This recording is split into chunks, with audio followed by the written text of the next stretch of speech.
insurance from Victoria Sports, from MPC.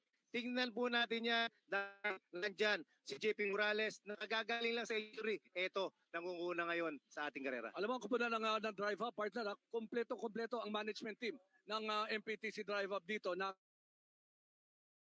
natin sila. They didn't join nung nandun tayo sa Norte. Pero nandito sa Clarity, they'll be here for the next 2 days. 5 kilometers. So, ito na ang 5 kilometer mark sa stage number 4. Padyakan na po tayo ng padyakan dito. Bumibigat to ang labanan. So, let's see what's going to happen here.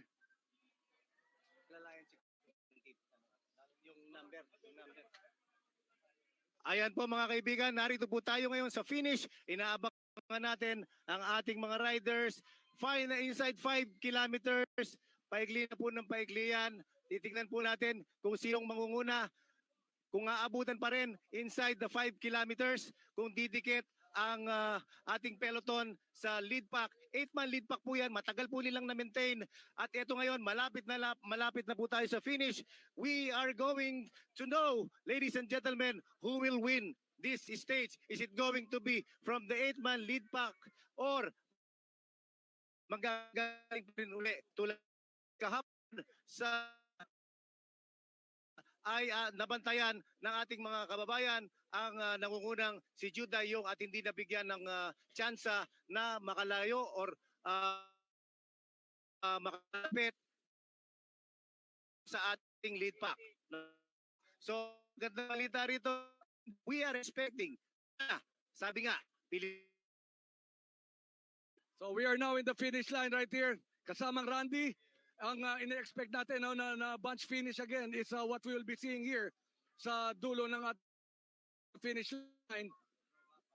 And the excitement is really built on partner of our cycling fans. Kayo binatuwa. Sir, natutuwa kami. Maraming salamat ho. Palagay ko, si Uncle, matagal nang nanonood talaga. No? ng Tour Luzon. Balita from the ground, mayroong gusto kumawala sa liga, pero talantayan. Talaga to, dog fight! So you have to get ready with your videos. Ang aking kasama dito na si Randy Kaluwag. Talaga namang nagpapakita ng napalakas na excitement dito sa dulo. Randy.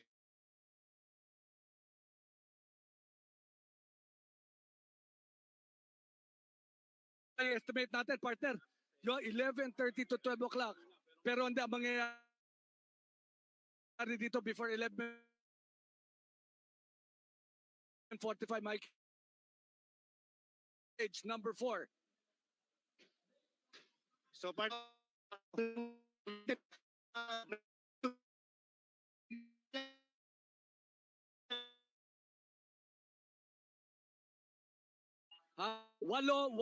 walo nag-o-overtake sila pero hindi mas yung kalamangan kung sino man ang mananalo ng ating stage number 1. Stage number 4, I should say. Parang mga langgam, partner, parang mga langgam. Nakikita mo naman yan. Nakikita natin yan dati sa Mario. Mapakita nila dahil sunod-sunod merong oras yung tinatawag na langgam.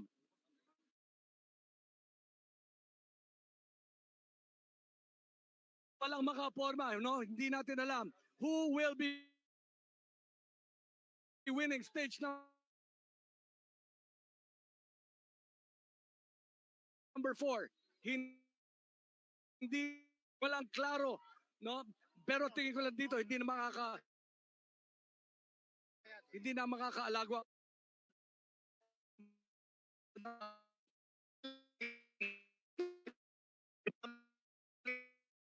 Segundo, pero ayaw na nilang ibigay ito, ayaw na nilang magpatigil sa lead pack.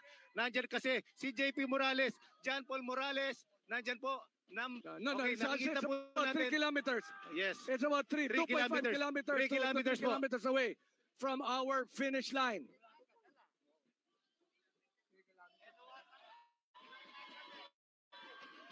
nasa approximately final kilometer na po tayo mga kaibigan. Final kilometer, ayan na, nagdidikit-dikit na, humahabol na yung peloton mula sa likuran. Makikita po natin ang bakbakan dito. Nandito pa rin. Malapit na. Sobra dikit na po. Sobrang dikit na lang ating peloton. Grabe, nakikita natin padyakan dito, partner. Mabilis-bilis to, no? Talagang hindi natin na no clear winner ang nakikita natin dito sa ating stage number 4 going to the final 2 kilometers, partner. 2 kilometers na lamang. Iyon. Ayan na, nauna yung lead car net at in-expect natin paparating na ating mga riders. And usually sa sprint nanggagaling lagi sa labas ang winner niyan eh. Laging diyan nanggagaling, no? Malaking grupo to, no? Malaking grupo ito sumusubok pang humabol sa ating lead pack. Makakahabol ba? Malaking question mark yan. Randy Kaluwag, anong tingin mo? Ayan na po. Coach Eddie, Coach Eddie, ito yung mga bagay na ayaw ko lang tingnan. Gusto kong namnamin ito, Coach. Tapagkat, napaka-exciting nito. Mangingilabot ka, makikita mo rito. Talagang, isang saglit lang, lalabas, dadaan sa harapan natin. Okay ba? Isang magandang sigawan, mga kababayan! Okay! Now, merong nauna at pilit na hinahabol, no? Ng grupo. Pilit siyang hinahabol. Randy, Pero nag-abot na. Nag-abot na. Umabot Meron na. isang rider Meron. na Meron na nakaposisyon. Yes. Magagaling naman ba sa peloton? Mananalo today. More likely. So hindi na naman magagaling doon sa walo. Yun ang ating katanungan. Tingnan natin. Maraming tao dito. Hindi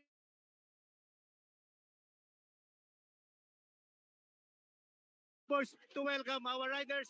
There you go, mga kaibigan. Whoa! It's number 74. Grabe, padyakan! 74.